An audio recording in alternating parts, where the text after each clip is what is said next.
Assalamualaikum warahmatullahi wabarakatuh. Tema yang saya bahas kali ini adalah tentang salah kaprah dalam menerapkan ilmu LOA. Ilmu LOA adalah ilmu memanfaatkan hukum semesta yang bernama Law of Attraction atau hukum ketertarikan, di mana hukum ketertarikan bicara tentang sesuatu yang hadir di dalam hidup kita adalah hasil tarikan kita sendiri, entah itu positif, entah itu negatif. Lalu masalahnya di mana? Tentu masalahnya bukan pada hukum semestanya. Tentunya Anda sudah banyak yang tahu bahwa ilmu ini sangat populer dimulai ketika buku The Secret karya Rhonda Byrne masuk Indonesia. Di sana dijelaskan bagaimana memanfaatkan hukum ketertarikan melalui 3 tahapan, yaitu ask, minta, believe, yakini, kemudian receive. 3 tahap itu yang dijelaskan secara tegas dalam buku The Secret Rhonda Byrne. Nah, disinilah menjadi masalah karena banyak orang tidak memahami utuh,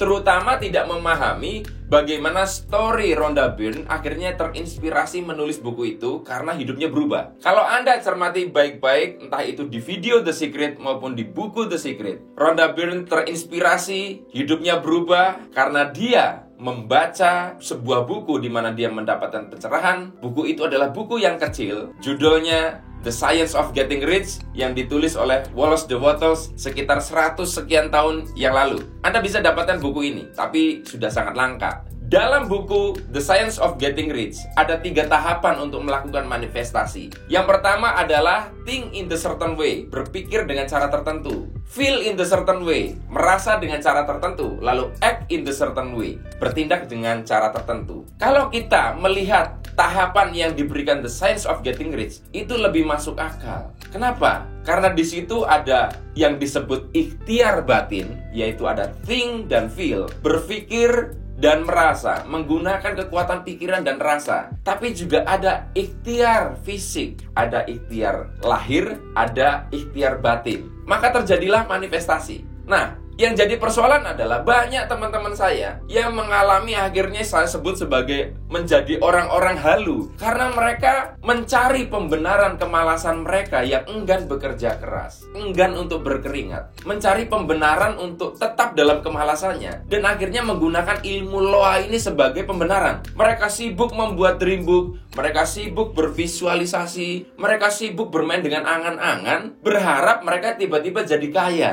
Saya ngomong ini tentunya bukan tanpa dasar. Saya sering mendapatkan masukan curhatan orang-orang tentang LOA ini. Mereka lagi getol-getolnya belajar ilmu LOA entah dari mana. Lalu mereka dapat sebuah SMS penipuan, selamat Anda mendapatkan uang sekian ratus juta. Lalu mereka mengatakan, Mas Arief, saya dapat SMS ini. Apakah ini adalah hasil dari ilmu LOA yang saya terapkan? Ini kan halusinasi. Itu SMS penipuan. Nah, banyak yang seperti ini. Dan yang menarik ketika saya kritisi ini, saya pernah mengangkat ini sebagai sebuah topik dalam diskurs, dalam sebuah wacana. Saya dianggap menyerang orang-orang yang mengajarkan LOA. Padahal bukan itu maksud saya. Banyak orang yang salah kaprah menerapkan ini.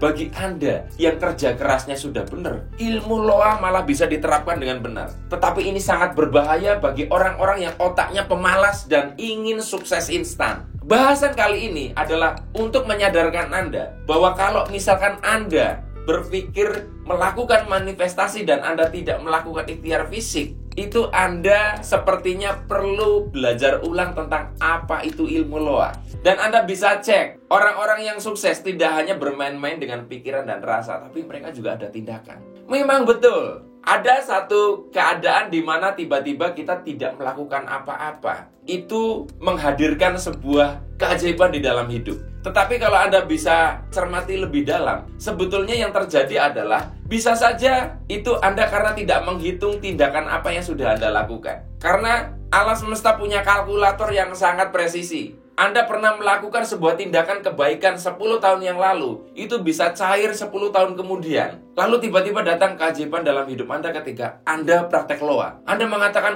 saya tanpa action sekalipun, kok bisa menghadirkan keajaiban? Loh, padahal itu adalah buah dari tindakan yang sudah Anda lakukan di masa lalu. Jadi, apapun ilmu-ilmu yang bermain di area pikiran, janganlah Anda mabuk dengan itu. Anda belajar ilmu vibrasi. Saya sering katakan kalau di kelas pelatihan saya, Anda belajar ilmu vibrasi, tidak boleh mabuk dengan ilmu vibrasi, karena Anda nanti lupa rumus yang sesungguhnya juga ada action di situ. Dan kalau di kelas saya berikan sebuah rumus yang komplit supaya memahami loa dengan benar. Kalau kita bicara loa, ilmu vibrasi lebih luas dari loa, jujur saja, karena kita bicara semesta yang lebih luas. Tapi bagi orang yang cuma memahami loa akan berpikir bahwa vibrasi itu sama. Enggak, kita bicara dengan sangat luas. Makanya kenapa channel ini berbicara kemana-mana, ke aspek kehidupan, bahkan ketuhanan. Mudah-mudahan Anda yang mempraktekkan ilmu loa secara salah tersinggung dengan apa yang saya bahas ini, sehingga Anda sadar. Dan semoga Anda yang sudah menerapkan dengan benar, Anda bisa semakin mengulangi pola yang sudah benar, yang sudah Anda lakukan. Sampai jumpa lagi. Saya akhiri, billahi taufik wal hidayah. Wassalamualaikum warahmatullahi wabarakatuh.